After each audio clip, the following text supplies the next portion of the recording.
hasta el 18 de noviembre los partidos y movimientos políticos podrán inscribir sus candidaturas para las elecciones de 2017. Ya hay varias definiciones y al menos 6 precandidatos presidenciales. Continuismo o cambio parecería ser la opción. Del tema hablamos hoy con Gustavo Baroja, prefecto de Pichincha y miembro del Buró Político de Alianza País. Señor prefecto, buenos días, bienvenido. Parece que esta sería un poco la alternativa para las elecciones de 2017. Cambio del un lado, continuidad desde el otro, un poco la perspectiva desde el lado de Alianza País. Bienvenido. Gracias. ¿Qué dice el pueblo ecuatoriano? El pueblo ecuatoriano quiere seguir con este proceso de transformación. Quiere seguir con toda la transformación vivida en la salud, en la educación, en la soberanía misma del pueblo ecuatoriano a través de las posiciones claras de nuestro gobierno. Quiere seguir con una infraestructura que ya es modelo y es envidia de países vecinos. Quiere seguir con este país que garantiza oportunidades para todos y para todas. Y obviamente eso es lo que nosotros estamos haciendo y apostándole con este binomio de Lenín Moreno y Jorge Glass. Hay que profundizar muchísimas cosas, no quiere decir que todo lo que hemos hecho lo hemos hecho bien, y no quiere decir que todo lo que hemos hecho ya es suficiente, no. Ni tampoco que lo que han hecho es ya todo lo que deberían haber hecho, ¿no? Hay que modificar ciertas cosas, hay que reconocer errores y solucionar los errores, y hay que profundizar ciertos temas como el tema agrario, fundamental. Pero se viene escuchando eso desde hace mucho tiempo, prefecto, el tema agrario es una deuda, pero sigue siendo una deuda después de 10 años. Transformar el país en 10 años, con décadas y décadas y décadas de años al servicio simplemente los utilizaban el poder económico político para su propio beneficio, no es fácil. Procesos como la Revolución Cubana, proceso de lucha armada, que casi era arrancar desde las cenizas, no se cimentaba el socialismo. Nosotros llevamos 10 años con transformaciones profundas, repito, en educación, en salud, en infraestructura y en el tema de soberanía, que es fundamental. No hay mandatos del Fondo Monetario en este país. Ahora, eso es importante reconocer. Prefecto, usted dice que la gente lo que quiere es continuidad de las obras, en los temas sociales y del proceso que se ha llevado a cabo en 10 años. Pero también no es menos cierto que la gente ha dicho continuidad, pero con caras nuevas, con gente distinta. ¿Cómo entender aquello? Continuidad, pero no con los mismos. ¿Cómo lo interpretan? Yo creo que necesitan tal vez modelos de gestión diferentes, actitudes diferentes, y creo que eso es lo que reconocemos. ¿Y personas también distintas? Sí. En este caso, cuando hablamos de Lenín Moreno, es una persona no es que ha estado permanentemente en política, entra a ser parte de la política partidista ahora, en este proceso de la Revolución Ciudadana. Pero Lenin es un trabajador social, Lenin ha sido gerente de áreas de empresas privadas, Lenin tiene capacidad y experiencia administrativa y el suficiente conocimiento como para ser también presidente del país. Por eso creemos que este binomio de Jorge Glass a la vicepresidencia y Lenín Moreno a la presidencia va a ser el binomio ganador. Y cuando habla, prefecto, de actitudes distintas, ¿a quién o a qué se refiere? Profundización del diálogo. Para mí ¿Les ha faltado diálogo? Yo creo que sí, nos ha faltado diálogo y profundización del diálogo es fundamental. Sentarnos en la mesa a construir agendas colectivas en territorios es fundamental y también desde el gobierno nacional. Pero muchos dicen que no solamente que no ha habido diálogo, sino también imposición del otro lado, y eso es lo que quizá ha cansado a cierta parte de la población. No, yo sigo insistiendo que es un tema de profundizar el diálogo. Cuando se habla de socializar no es simplemente informar, es discutir, es buscar acuerdos y es llegar a consensos. Y creo que eso necesitamos profundizar.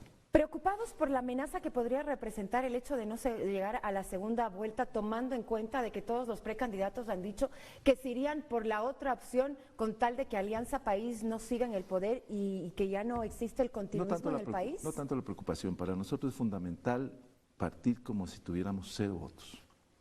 Que la gente sepa exactamente, que recuerde, que tenga en su memoria pendiente y ahí presente lo que era este país hace 10 años. Que no se nos olvide. Obviamente hay jóvenes que simplemente empezaron ya a vivir este proceso de transformación y no tienen en su mente las imágenes que nosotros sí la tenemos. A ellos habrá que contarles, habrá que decirles la nueva historia de este país y habrá que mencionarles que los necesitamos para seguir continuando con la construcción de esta historia. Ahora, ustedes dicen que van a trabajar como si no tuvieran un solo voto. Sin embargo, el presidente en más de una ocasión ha dicho que si es que fueran las elecciones ahora, ganarían y lo harían de largo al resto de fuerzas políticas. De exceso de confianza, triunfalismo anticipado. Marcelo, el optimismo no se puede negar, pues. El optimismo es una expresión clara de cualquier ser humano.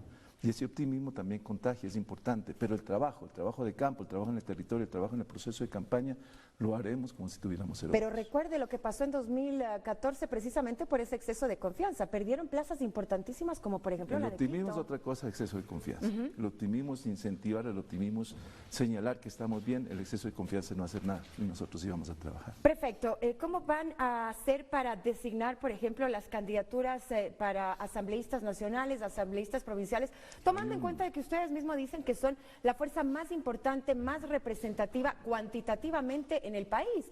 Tienen 12.000, me parece, CRCs en todo el país y muchos de ellos han proclamado también ya sus precandidatos. Va a ser una decisión difícil. ¿Cómo hacer precisamente para Hay filtrar todo aquello? un proceso cercano a los que pensamos debe ser los procesos democráticos a lo interno de nuestra organización.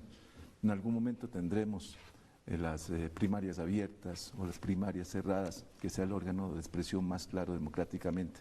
Pero en este momento, muy cercano a ese proceso democrático, hemos dejado que los CRCs nominen a sus candidatos, sus precandidatos.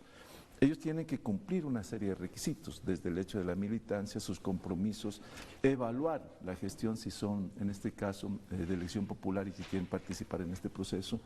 En el caso de asambleístas, ver cuál ha sido su compromiso frente a leyes importantes y fundamentales que hemos tenido que aprobar y obviamente también lo que tiene que ver con el aspecto legal y judicial. Todo este proceso lo han hecho comisiones electorales que no han sido designadas a dedo, que han sido designadas en el mismo territorio, o sea, hay imparcialidad total, no hay presión de nada ni palanqueos, y luego de eso estos nombres pasan a ser consultados a la ciudadanía por medio de una encuesta. Este proceso conjunto, el interno de la militancia y el externo de la comunidad y de la población, nos va a permitir tener los mejores hombres y mujeres para la Asamblea. Ahora, ¿cómo hacer que este proceso democrático sea precisamente de esta manera hasta el final, tomando en cuenta que la última decisión la tienen ustedes, del buró político, más allá de lo que digan las encuestas o no? Supongo que ustedes decidirán ya quiénes van o no van.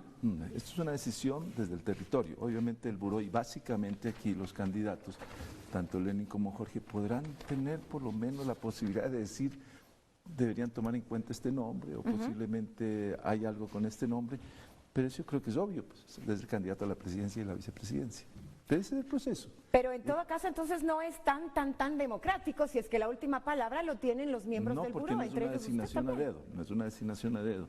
Ahí tanto Lenin, tanto Jorge podrán mencionar nombres que entren también al proceso de evaluación interna y al proceso también externo. Yo no estoy señalando que en la decisión final la toma y se va a imponer un nombre determinado, no, cumplirá con lo mismo. Es posible que los CRCs no hayan nominado ese nombre. Hay que tomarlos en cuenta Pero también, están por lo mismo, conscientes, pero por lo mismo, perfecto, el pero ustedes proceso interno y externo. están conscientes de que probablemente estas nominaciones que se hacen desde las bases, al no ser tomadas en cuenta, van a provocar cierta insatisfacción también. Lo que estoy señalando es que el nombre de cualquier persona, si es superior, tanto en la calificación interna como en el tema de la encuesta, hay que ser militante para aceptarlo, pero no es imposición, no es que al final se les olvidó este nombrecito, hay que meterlo, no, eso no entra. Sí, pero desde el otro lado, mi cuestionamiento y mi pregunta va por el hecho de que ustedes han estado dando muchísima importancia a las bases del tema de los CRCs y Y esto demás. es importante, Ellos los nominan, CRCs pero si es que nominaron. sienten que sus nominaciones no han sido tomadas en cuenta por la plana mayor, evidentemente va a haber una ruptura. Verás, Marcela, yo digo que es posible que pase, no estoy diciendo que pase, es posible que pase.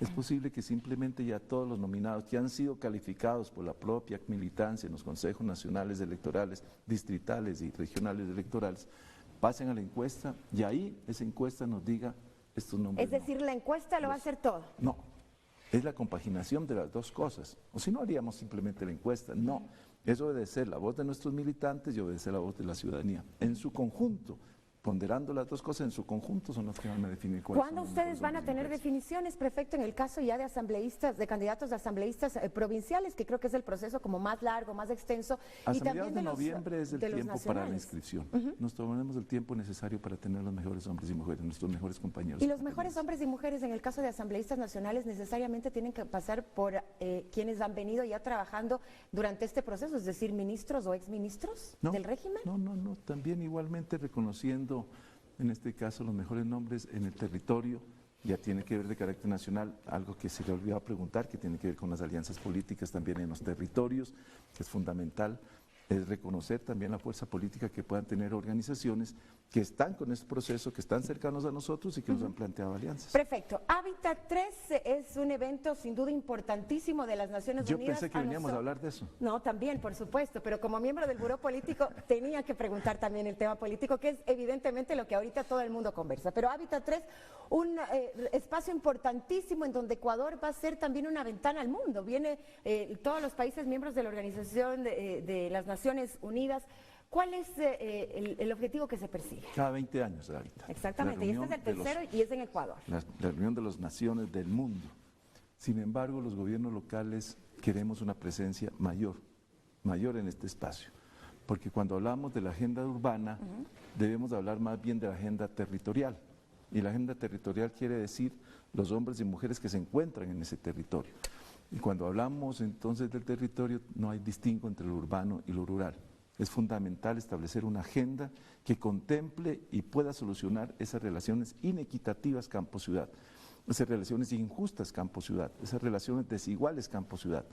La gran ciudad se nutre de los alimentos que provienen del campo, la gran ciudad se nutre del agua que proviene de la ruralidad, la gran ciudad se nutre de la mano de obra que viene también del campo para su infraestructura claro, la parte de la ruralidad y el campo ha sido siempre está ya casi no es posible, y prácticamente excluida. Por eso ya no es posible entonces manejar solamente una agenda urbana sin contemplar al territorio en su conjunto y buscar a que sean gobiernos, y en este caso los gobiernos intermedios los que cumplan este papel de garantizar las interrelaciones campo-ciudad y garantizar las relaciones sociales, culturales, económicas, productivas, políticas en el territorio en su conjunto, la integralidad. ¿Y esas diferencias se zanjan únicamente con una conferencia? Porque claro, evidentemente se va a hablar del tema, pero la problemática es muchísimo mayor. Así es, tiene usted toda la razón. Este primer paso que da, en este caso Hábitat, Naciones Unidas, que hay una asamblea mundial de gobiernos locales, este primer paso es importante para nosotros. Ya la voz ya es oída, el pensamiento es escuchado. Y obviamente para nosotros el establecimiento de redes mundiales también de gobiernos locales que permitan garantizar que su voz, su pensamiento y la aplicación de las políticas públicas claramente en el territorio sean tomadas en cuenta en un proceso planificado integral. Y la participación ciudadana, que es importante, ¿no? Los procesos de planificación sin participación son un cuento. Para nosotros la participación es fundamental en la visión del territorio y en la aplicación de las políticas públicas. Gracias por haber venido. Gracias. Un buen día para usted, 7:22, Roberto.